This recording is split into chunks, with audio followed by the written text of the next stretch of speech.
From Kansas State University, this is Agriculture Today. Eric Atkinson with you. And in the lineup today, K-State's Gregg Ibendahl and Terry Griffin.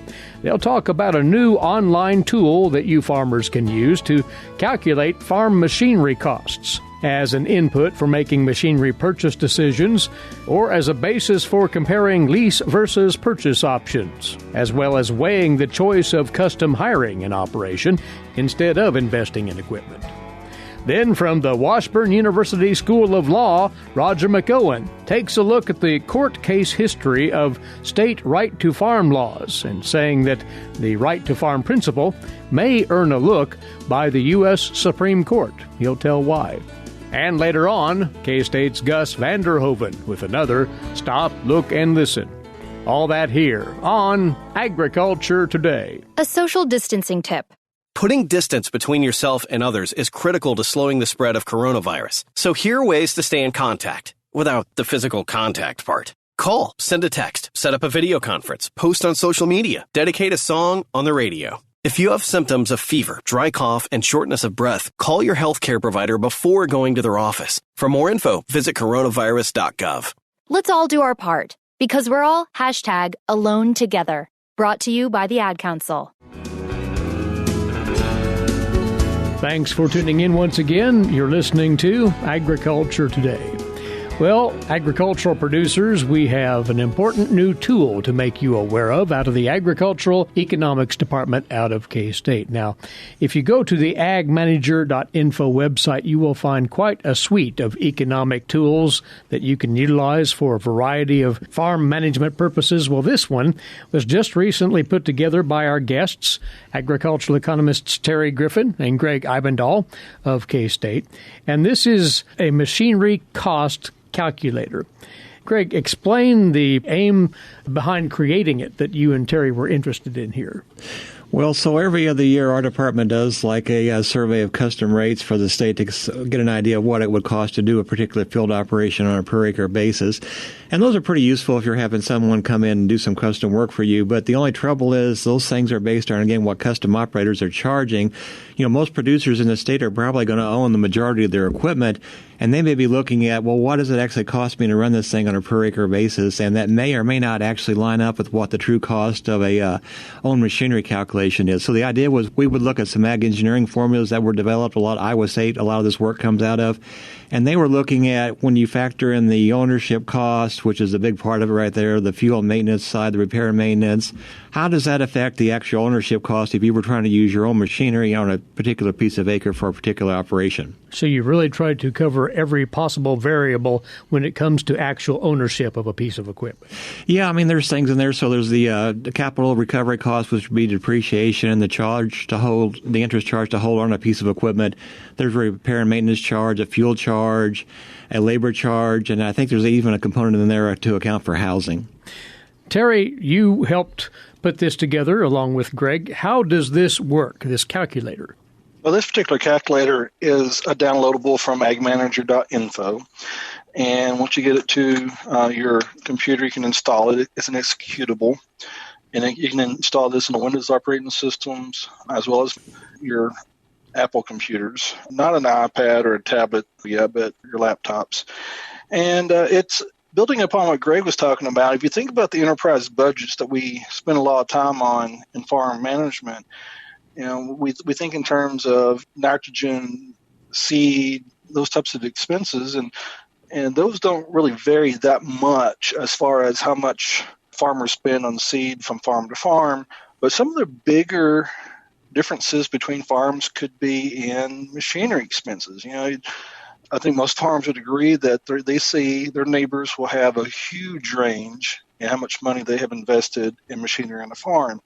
So tools like this come in really handy so that we can get a better estimate for the farm operation itself. So, you know, instead of relying upon us on this side of Ag Manager to provide the answer of what is typical expenses farmers have in combines and tractors and planters and other tillage machines, they can literally calculate their own cost of operation, cost of ownership, and to get more precise estimates when they're building their enterprise budgets. Now, This is not, you say, Gregg, the first of its kind, if you will. There have been other estimation tools out there as far as machinery costs, and if so, how does this one differ from those? Well, like I said, Iowa State has a lot of the good machinery cost spreadsheets on their website, so I've been kind of looking at some of their stuff. But the ideas behind a lot of these cost calculations go way, way back. The ag engineers have developed some formulas for, what the repair and maintenance percent would be, what the fuel use is for a certain size engine. So the basic calculations go way, way back. Probably the first person or first university who really put this into a format that you didn't have to go through and get your own spreadsheet and do a whole bunch of calculations itself was Mississippi State. They have a tool called their budget generator, and a lot of these ideas kind of feed into that. So I kind of built on what they did. And I kind of use some of their database actually in the tool that I developed. They are in part of their process of developing their budget generator. They've collected a bunch of cost numbers on various implements, and the tractors go along with them. And I use their database to go along with that. And what makes my tool unique, though, is you don't really have to generate the entire budget from use to use mine. Basically, you can pull it up.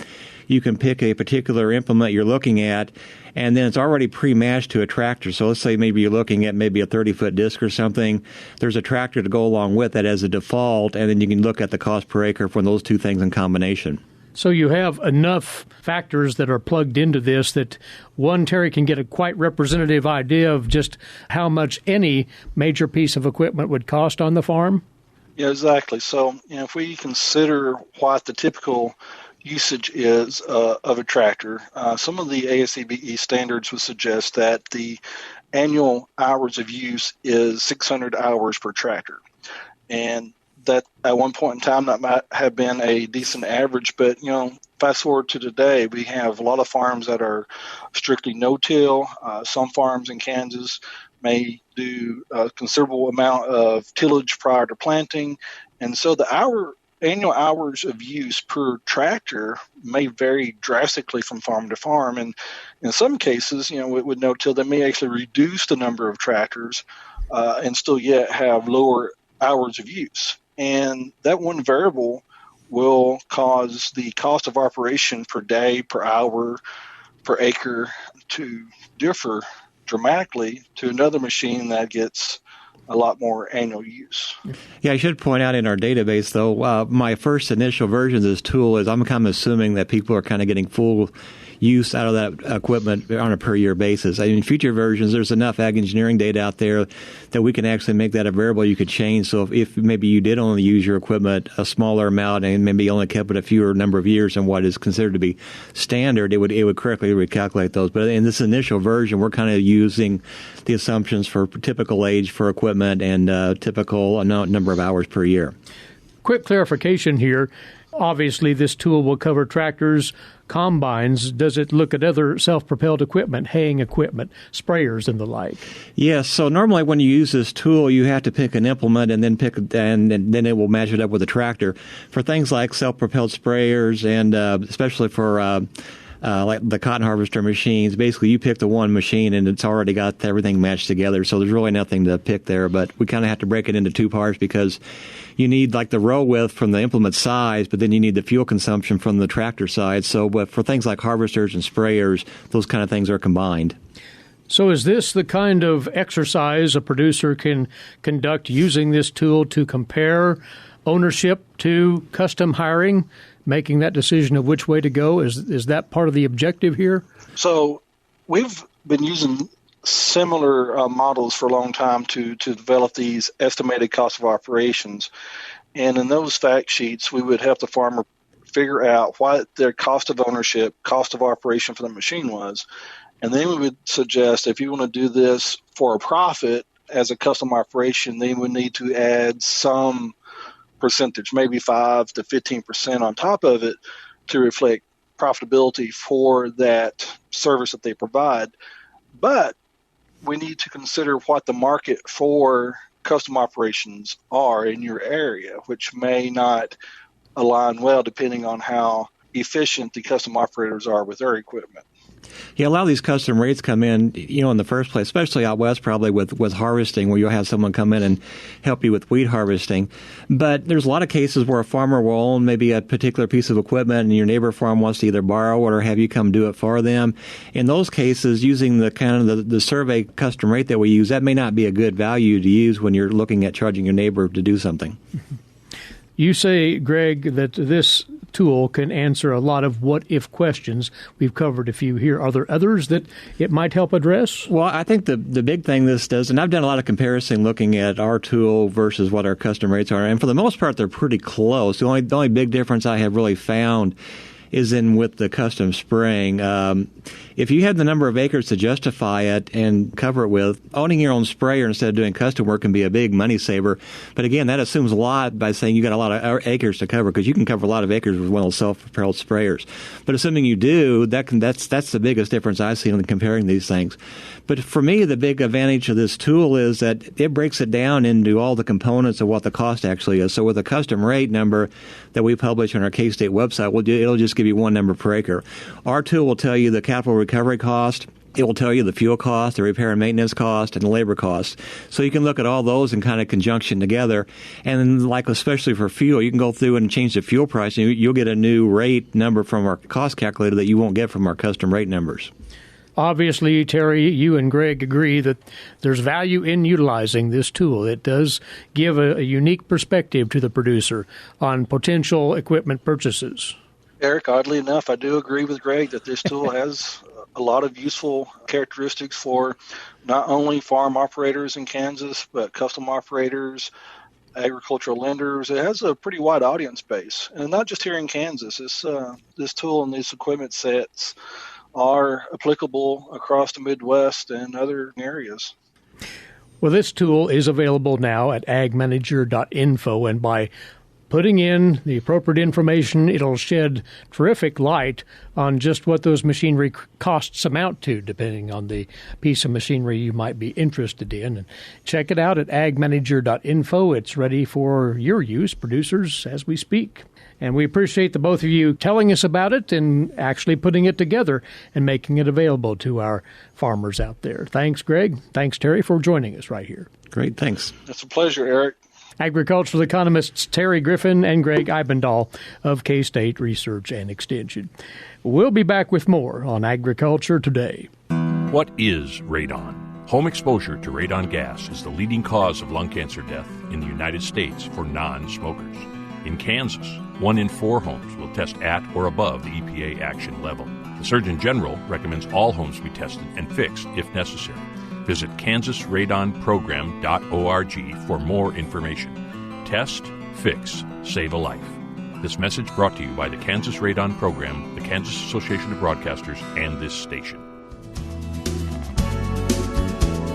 Agriculture Today is back now, and it's our occasion once again to catch up with Professor of Agricultural Law and Taxation out of the Washburn University School of Law, Roger McEowen. And, Roger, we will return this time to the topic of right to farm laws, which are found in many states, including the state of Kansas. And you think that this basic concept may eventually reach the U.S. Supreme Court, and we'll talk about that. But let's go back to the intent of these right to farm laws and why they were created in the first place.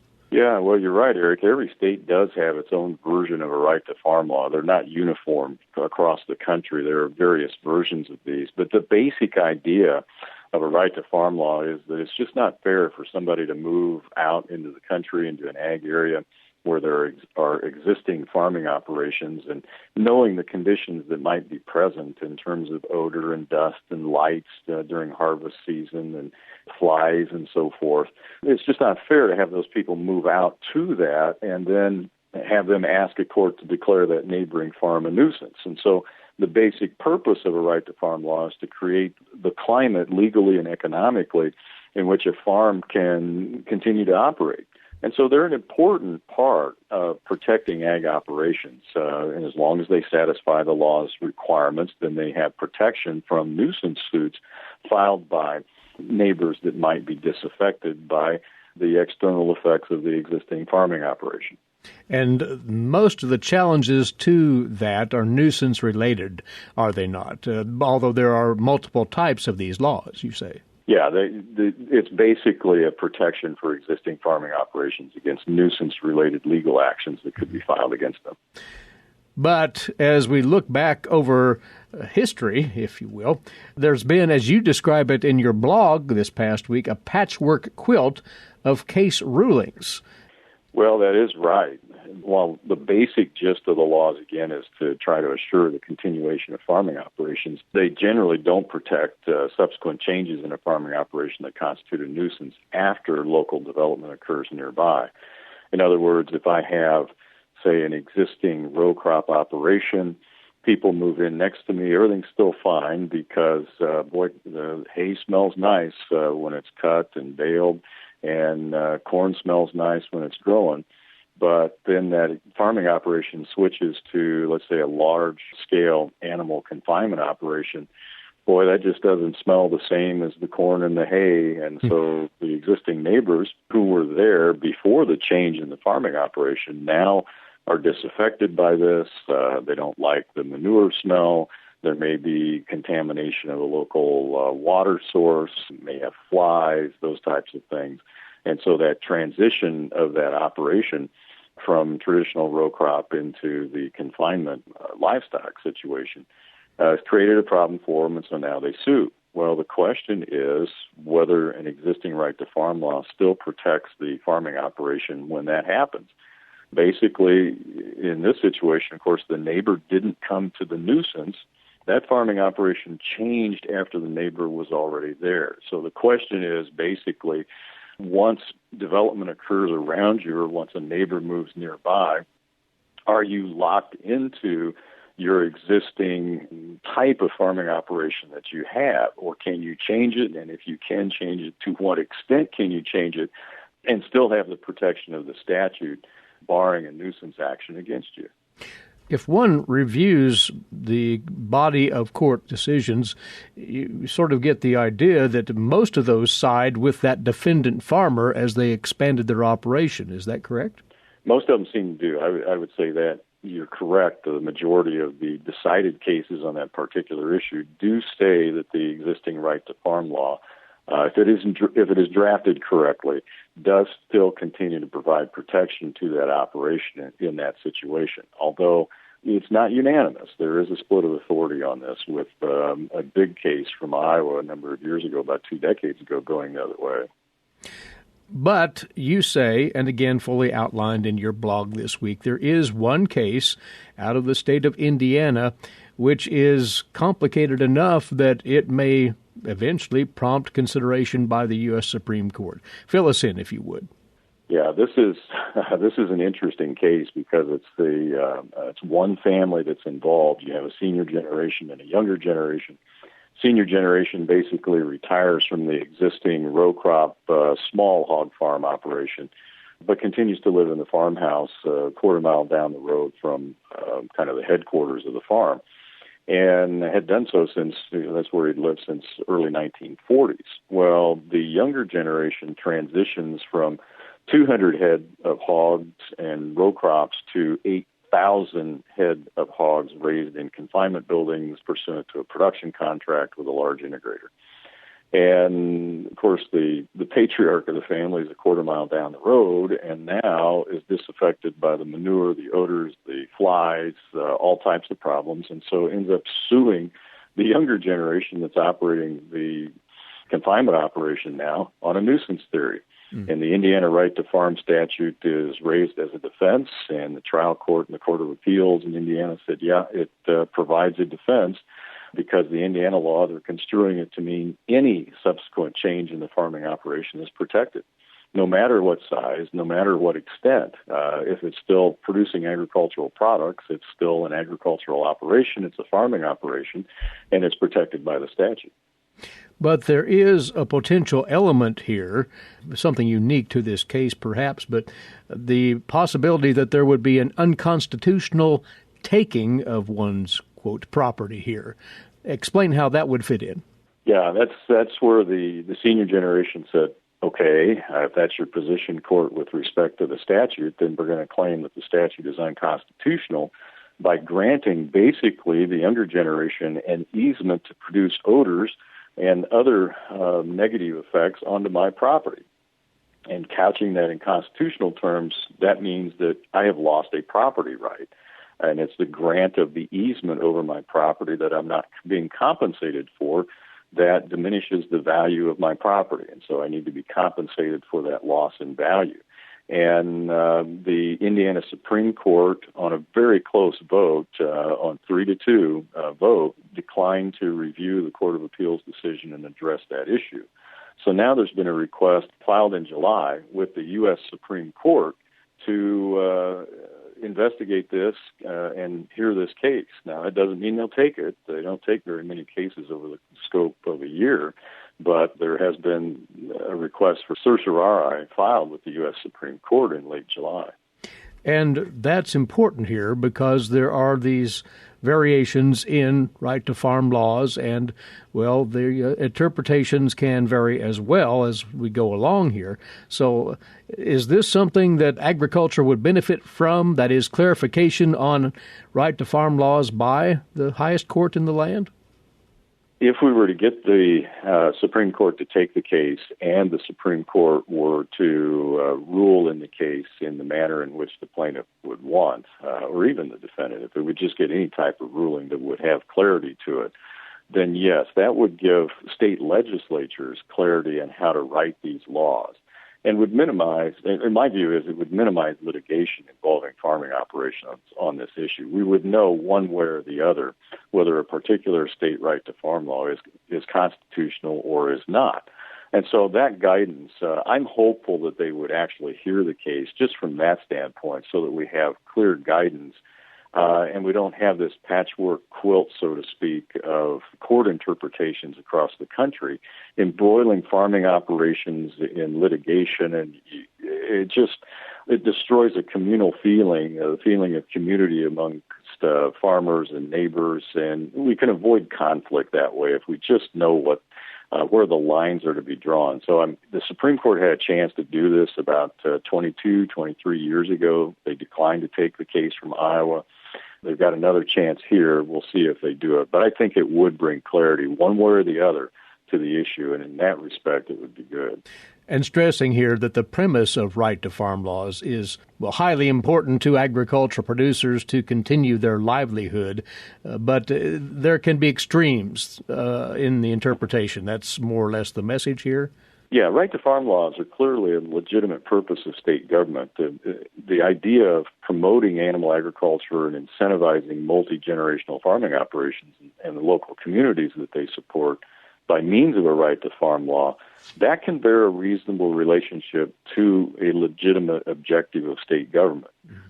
But on the counter, property rights are fundamental constitutional rights. And so any law that impinges on property rights is subject to strict scrutiny. That's where the rub is at from a constitutional standpoint. So does a right-to-farm law survive strict scrutiny? We may find out in the next term of the Supreme Court if they decide to take this case. Roger has covered this in much greater detail, of course, in his recent blog.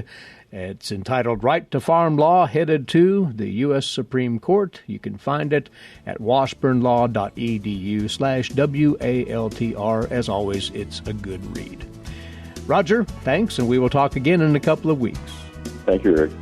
He's from the Washburn University School of Law, agricultural law professor there, Roger McEowen. And Roger is along with us every other Wednesday here on Agriculture Today. Make hand washing a healthy habit everywhere you go. Wash your hands with soap and water for at least 20 seconds, especially after going to the bathroom, before, during, and after preparing food, and before eating. If soap and water aren't available, use a hand sanitizer that has at least 60% alcohol. Life is better with clean hands. A message from the Centers for Disease Control and Prevention. This is Agriculture Today. Welcome back. Eric Atkinson with you. And next up, today's agricultural news headlines, courtesy in part of DTN. Well, the USDA has now either paid out or has payments in review for disbursement totaling $9.44 billion as of August 31st under the Coronavirus Food Assistance Program. That's an increase of more than $220 million from the prior week. Now, this includes, at latest tally, $4.7 billion for livestock, $2.5 billion for non-specialty crops, $1.7 billion for dairy, and $528 million for specialty crops. Now, the by-commodity breakdown includes $4 billion for cattle, $1.6 billion for corn, $582 million for hogs, $478 million for soybeans, and $242 million for upland cotton. The states with $500 million or more in payments are Iowa, Nebraska, Minnesota, Texas, California, and Wisconsin. Meantime, as the USDA worked quickly to get payments pushed out via the CFAP program, USDA Secretary Sonny Perdue told the National Association of State Departments of Agriculture that a coming second round of aid could help address shortcomings that the department had to grapple with as it initially pushed to get aid out the door. Since CFAP only covered losses incurred through April the 15th, there's been criticism from those in agriculture who say that there were sizable losses that happened after that date. The Secretary said that with the CFAP 2 program, they'll address that issue. Expectations are that the CFAP 2 effort should be announced soon, and that sign-up would be expected to start shortly after the effort is announced. Potential compensation for a handful of Missouri River Basin producers who experienced repeated flooding over the years now lies in the hands of a federal judge based on the post-trial briefs filed on behalf of the government and St. Joseph, Missouri farmer Roger Ibendahl, along with two other farmers, those producers who claim property, crop, and beneficial use losses on their land from the repeated floods could receive tens of millions of dollars in compensation. Earlier in August, the second phase of the trial concluded in the U.S. Court of Federal Claims in Washington. Based on expert estimates filed in the plaintiff's brief, Ibendahl could receive anywhere from $23.9 to $26.2 million in compensation for damage on his 1,500-acre tract of land. But in a court brief also filed in recent days, the U.S. government is questioning the calculations used to determine compensation. Exactly how much basin farmers will receive depends on where the judge comes down on the issue. Well, each year, the Flint Hills Beef Fest celebrates the grass cattle industry here in Kansas. And Scarlett Higgins tells us here that although the Beef Fest celebration was canceled due to the pandemic, the cattle contests were still conducted. Steers and heifers owned by Michael and Stephen Arndt of Arndt Farms near Emporia were the winners of the Grand Awards at Flint Hills Beef Fest. The awards are based on the best combined finish in the Grass Futurity and Livestocker Show. The winning entries from Arndt Farms also won the Grass Futurity in their respective divisions. The pen of steers had an average daily gain of 2.35 pounds, with the heifers gaining 2.47 pounds per day. Anderson Ranch of Alma had the second place pen of 3 in the steer division of the Grass Futurity, with the cattle gaining 2.28 pounds per day. A pen of steers from Dennis and Connie Derbyshire of Hartford finished third, with an average daily gain on grass of 2.24 pounds. In the heifer grass futurity, second place went to cattle entered by Don and Carol Hahn of Fall River that gained 2.44 pounds per day. DJ Edwards of Hamilton owned the third place heifers, which gained 2.42 pounds per day. Entries in the Beef Fest grass futurity were on pasture from about April 30th through August 16th. Cattle were ranked by the greatest adjusted gain on grass. Ryan Louie of Leroy had the champion pen of 3 in the steer division of the Livestocker Show. Leffler Farms near Americus owned the second place pen of steers, followed by the grand award-winning entry from Arndt Farms in third. Cattle entered by Wesley Cahoon and Lee Glanville of Cottonwood Falls won the heifer division of the Livestocker Show. Second place was a pen of heifers owned by Lazy S Ranch of Matfield Green. The grand award-winning heifers entered by Arndt Farms placed third. A total of 111 steers and 102 heifers competed in the Beef Fest Grass Futurity and Live Show. I'm Scarlett Higgins. And a little tooting of the horn here, if you will. A leading organization for ranking America's best colleges and universities has named the Kansas State University College of Agriculture in the top 10 of the United States 140 agricultural schools. Niche.com released its rankings just a few days back, taking into account volumes of data provided through the U.S. Department of Education, the National Science Foundation, and millions of reviews from college students and alumni across the nation. To be included, a college must confer at least 5 bachelor's degrees in agriculture or represent at least 20% of all bachelor's degrees conferred by the university. Niche.com assigned a grade of A to K-State's College of Agriculture based on faculty accomplishments, student reviews, and similar factors.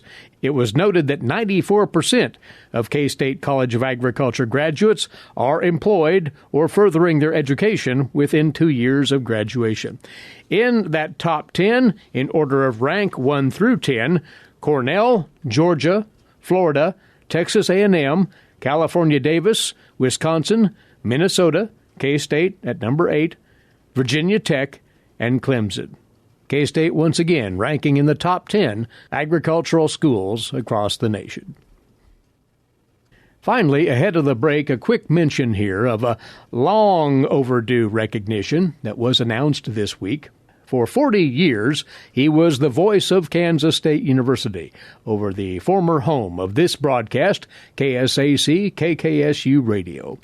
Ralph Titus was named posthumously this week to the Kansas Association of Broadcasters Hall of Fame. Ralph was an unparalleled radio talent. He was a national pace setter for university-based public radio as an extension radio specialist here at K-State. Must mention, he was a native of one of the premier hometowns in Kansas, Winfield. Possibly some personal bias there. In any event, Ralph a giant in broadcasting, it was an honor to work alongside him for 11 years, up to his retirement back in 1994. Ralph left us in 2018. Those of us who knew him, who worked with him, and who benefited from his broadcast excellence are all very gratified that Ralph Titus will be inducted into the Kansas Association of Broadcasters Hall of Fame. You're listening to Agriculture Today. When you are in need of timely, reliable, and trusted information, K-State Research and Extension is here. Whether it's organizing people, information, or resources, they have the necessary tools. Community comes first for K-State Research and Extension. For more information and to connect with your county's extension agents, visit www.ksre.k-state.edu. This is Agriculture Today. Stop, look, and listen. She had not been waiting for us, but it surely looked like it. That's Gus Vanderhoeven of Kansas State University with comment on life in rural Kansas. Of course, she had not been waiting for us, but it did surely look like it by the way she sat on the bare branch looking at us. Anneke saw her first, a huge bird, a barred owl. She sat on the branch of the redbud close to the deck, her big dark eyes watching us quietly. She showed no fear. We had our early morning ritual, tea on the deck, while it is still cool.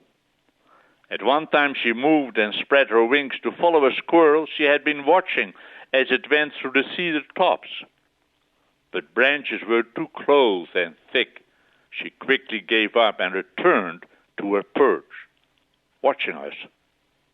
I watched her scratch herself behind the ears. At least, that is what it looked like while resting on one leg. With the barred owl, you don't see ears. The head is round, with a prominent rim. Like with all owls, a very intelligent face. I'm sure that if she could have talked, we would have had an interesting conversation. It would have been like talking with your neighbor across the fence, keeping social distance, but no face mask. I was hoping that as she scratched herself, she would drop a feather, but no feather came drifting down, not even when she preened herself with her yellowish beak. As she did that while facing us, I noticed how much smaller actually the body is when the fluffy layer of feathers is exposed. It's a big bird, up to 20 inches tall with a wide wing spread. I was able to notice the wing spread when it took off after the squirrel. It was like a short movie in front of my eyes. The squirrel did not seem to panic at all, but simply moved into denser branches and continued its travels. As I said earlier, the owl glided back to its perch and sat there with some self-mockery, it seemed. I've seen the owl before sitting on a branch above the woodpile. I know there are pack rats living there, and any help given is appreciated. The cedar woods on and around our hill provide good habitat. Barred owls do not migrate, so the one I saw some time ago is probably the same we at times hear call. Who? Creole? A few years ago I hung up a hollow tree trunk, which I had noticed while cutting firewood. Instead of splitting it and burning it, I modified it slightly with a bottom and a roof. I wired it and hung it high in a cedar. I know it has been occupied, but I do not know by whom. No owl footballs or plucked feathers are underneath it. I hung my hollow tree nest close to 20 feet high, but the owl will occupy nest 80 feet high, and we don't have trees that tall. When they build their own nest, they are not very good at it. The nests are poorly made and can lead to failure of a brood. They have one brood a year, usually 2 eggs to 3 eggs. Incubation period averages 30 days. Then in the nest for 4 to 7 weeks. When the young leave the nest, they are not yet able to fly. If they fall out, they seem to be able to climb back up, holding on with their bill to the rough bark trees. I've never seen it, but the young fledglings will scamper up nearby limbs while they are still unable to fly. From 12 to 15 weeks onward, they start to fly. The parents will continue to feed the young until late summer or early fall. And as they learn to fly, they will hunt with their parents. With the 2 birds I observed, I assume there's a nest close by, and I should expect more sightings. The one we observed from the deck had a strategic location overlooking the songbird feeders. I'm sad to say that songbirds, woodpeckers, and blue jays are on its menu. Being early morning, I was wondering if the songbirds would come to their feeder. At first they did not, or very hesitantly. As times went by, they became bolder, even hopping at close distance to the sitting owl. The owl never dove on any of the birds. Maybe it had already caught a pack rat early in the morning. After we had gone inside and had started the day, it flew off, but then came back and settled on a branch even closer to the house. It sat there, looking at us with its dark eyes. The eyes, by the way, is another way to identify this owl. It's the only owl with dark brown-black eyes. All other owls have that yellow amber ring. Since barred owls can get a good 10 years old in the wild, I hope to see and hear them often. As far as I'm concerned, they can become part of the family here on the hill. Ooh, ooh, ooh, ooh, Creole. Gus Vander Hoeven of Kansas State University with his weekly commentary on life in rural Kansas. That'll do it for our Thursday edition. Looking ahead to tomorrow's broadcast, we'll bring in K-State crop nutrient specialist Dorvar Ruiz-Diaz. He'll talk about assessing the need for lime applications to crop ground ahead of wheat or alfalfa planting this fall. And K-State crop entomologist Jeff Whitworth will be back in on late summer insect management for sorghum and soybeans, what to consider when making treatment decisions there. That and more ahead tomorrow. Meantime, if you haven't yet, look into our podcast service where you can have our daily broadcast downloaded automatically to your mobile device every day. The details on that can be found at agtoday.net, agtoday.net. You can hear the podcast directly from that site as well.